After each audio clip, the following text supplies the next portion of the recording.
Jamie Foxx, Donald Trump, Cuba Gooding Jr., Sean Combs, mais aussi le maire de la ville de New York, Monsieur Eric Adams, tous ont fait l'objet d'une plainte civile au pénal pour agression sexuelle après la promulgation d'une seule loi, l'Adult Survivors Act. Ici, maître Diane Ayeva Ingani, avocate en droit des affaires. J'ai développé une spécialité en violence conjugale et violence sexuelle. Si vous êtes intéressé par l'une ou l'autre de mes compétences, n'hésitez pas à prendre attache avec mon cabinet via les coordonnées inscrites en description. Bienvenue sur ma chaîne Scandale et Justice. Scandale et Justice, c'est une chronique juridique qui traite des affaires de criminalité sexuelle impliquant des personnes de pouvoir. Que ce soit des célébrités impliquées dans le domaine du divertissement, dans l'industrie cinématographique ou encore dans le domaine politique, l'objectif de Scandale et Justice est d'analyser le comportement de la justice face aux dérives du pouvoir. Justement, dans le cadre de cet épisode, je voudrais vous faire part d'une loi fondamentale qui a permis justement à l'État de New York de lutter contre les dérives du pouvoir. J'appelle à la barre l'Adult Survivors Act. Well, happening today, Governor Hochul will sign a new law to help victims of child sex abuse who miss legal deadlines to sue their abusers. Your time is up. Your victims will see you in court, and you will be brought to justice. Thank you. L'Adult Survivors Act fait partie de l'arsenal juridique développé par le gouvernement new-yorkais pour lutter efficacement contre les violences sexuelles dans l'État de New York. Alors, quelle est cette loi? Cette loi, c'est une loi fédérale promulguée en 2022 qui a permis aux présumées victimes d'agressions sexuelles durant une période d'1 an allant de novembre 2023 à novembre 2024 de déposer et donc de poursuivre leurs présumés agresseurs pour des faits d'agression sexuelle, quelle que soit la date à laquelle a eu lieu l'infraction. Cette loi revêt de plusieurs caractéristiques. Premièrement, comme je viens de l'expliquer, c'est une loi rétroactive, une nouvelle loi donc qui vient régir des faits antérieurs qui par ailleurs étaient soumis à une ancienne législation. Cette loi revêt aussi d'une qualité fondamentale puisqu'elle permet de faire fi de tous les délais de prescription, à savoir que les victimes pourront donc déposer une plainte civile pour des faits ayant eu lieu il y a 30 ans, il y a 25 ans ou encore il y a 15 ans, à savoir bien au-delà des délais de prescription. Il faut savoir que dans l'État de New York avant 2019, les délais de prescription pour les infractions d'agression sexuelle étaient extrêmement courts puisqu'ils allaient d'1 an à 3 ans. On sait qu'en matière de violence sexuelle ou encore de violence conjugale, il est important de laisser du temps à la victime pour pouvoir saisir la justice. It just broke my heart because it takes so much for any survivor of abuse to speak out. Nous savons que la grande majorité de ces personnes sont sous emprise psychologique ou encore face à des personnes de pouvoir. Elles ne peuvent pas tout de suite aller saisir la justice. Donc un délai d'1 an ou de 3 ans applicable pour des faits d'agression sexuelle peut être considéré comme extrêmement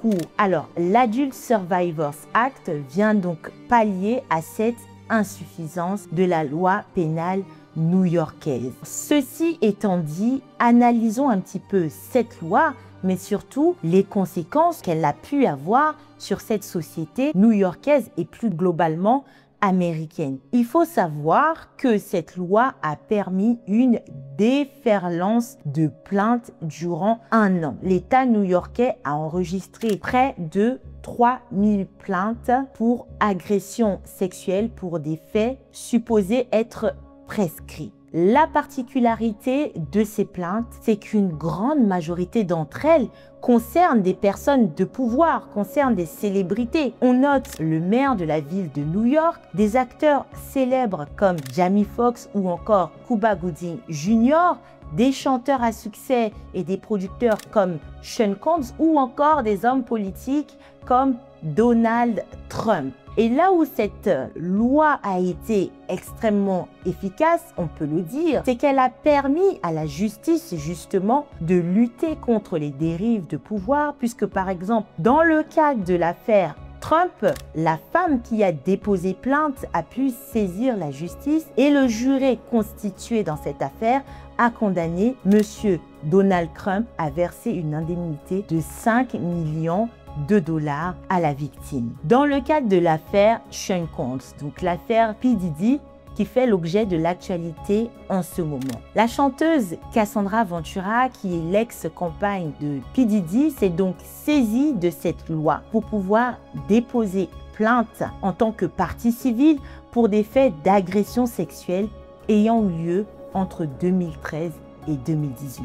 Non seulement cette plainte lui a permis d'avoir un dédommagement amiable de 20 millions de dollars, mais elle a aussi été poursuivie par une centaine d'autres plaintes, une enquête du gouvernement fédéral qui a par la suite lancé un mandat d'arrêt contre Diddy et qui a permis justement l'arrestation de M. Sean Combs et qui a permis d'avoir ce procès que nous suivons aujourd'hui avec la plus grande attention. On peut donc considérer que cette loi a eu un impact positif dans l'État de New York, mais pas seulement à l'encontre des célébrités. Certains justiciables ont pu déposer des plaintes non seulement à l'encontre de personnes lambda, mais comme je vous le disais en début de propos également, à l'encontre d'institutions allant jusqu'à l'État. Effectivement, nous avons reçu le témoignage de plusieurs femmes, notamment une ancienne détenue qui a attesté avoir été violée par des gardes de la prison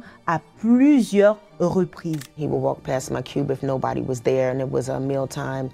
He would come in and peek in and say, hey, you know what time it is. What did he mean by that?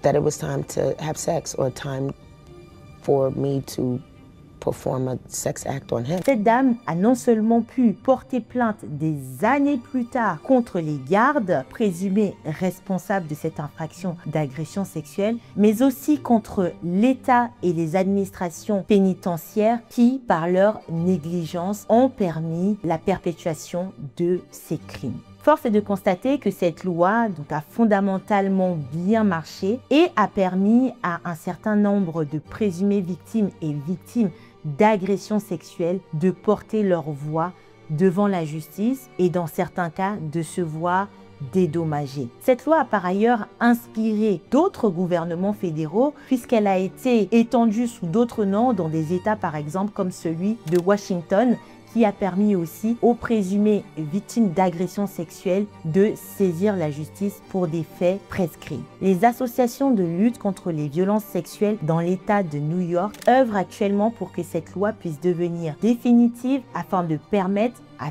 toutes les victimes de violences sexuelles de pouvoir saisir la justice, y compris pour des faits qui ont eu lieu il y a des dizaines d'années. Que pensez-vous de cette loi? Dites-moi en commentaire. Est-ce qu'en France, on gagnerait à avoir cette certaine souplesse et flexibilité à l'instar du droit américain pour pouvoir lutter plus efficacement contre les violences sexuelles? En France, on tient toujours à ce que l'on appelle la sécurité juridique et à mon avis, on aurait du mal à revenir, comme c'est le cas dans le cadre de l'Adult Survivors Act, sur des délais de prescription, surtout en matière pénale.